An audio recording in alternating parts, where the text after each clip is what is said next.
सोलापूरमधल्या मोहोळ तालुक्यातील हिंगणी गावामध्ये पूरस्थिती आहे। मुसळधार पावसामुळे शाळेच्या परिसरामध्ये कमरेपर्यंत पाणी साचलेलं आहे। तर अनेक वाड्या वस्त्या ज्या आहेत त्या आता पाण्याखाली गेलेल्या आहेत। त्याचबरोबरीने या मोहोळ तालुक्यातल्या शाळा सुद्धा पाण्याखाली गेल्याचं चित्र आपल्याला पाहायला मिळतंय।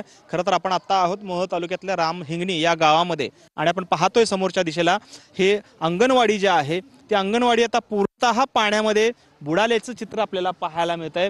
त्यामुळे या सीना नदीला आलेल्या पुराची जो काही भीषणता आहे, दाहकता आहे ती या सर्व चित्रांमधून आपल्याला स्पष्टपणे जाणवते। गावात अक्षरशः तुमच्या आता पाणी शिरलेलं आहे, शाळा सुद्धा पाण्याखाली गेलेल्या आहेत। कशा पद्धतीनं हे चित्र पाहायला मिळते, काय नुकसान झाले? काय आता सांगायचं सोय नाही, एवढं नुकसान झालेलं आहे बघा।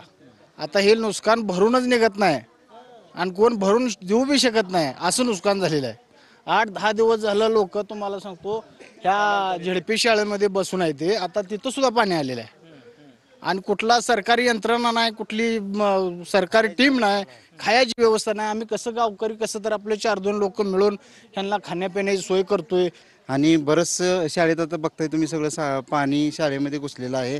सकाळपासून आम्ही गावकऱ्यांच्या मदतीने जेवढं रेकॉर्ड शाळेचं ठेवता येईल तेवढा प्रयत्न केलेला आहे। प्रशासनानं जेवढी मदत होईल तेवढे लोकांना करावी।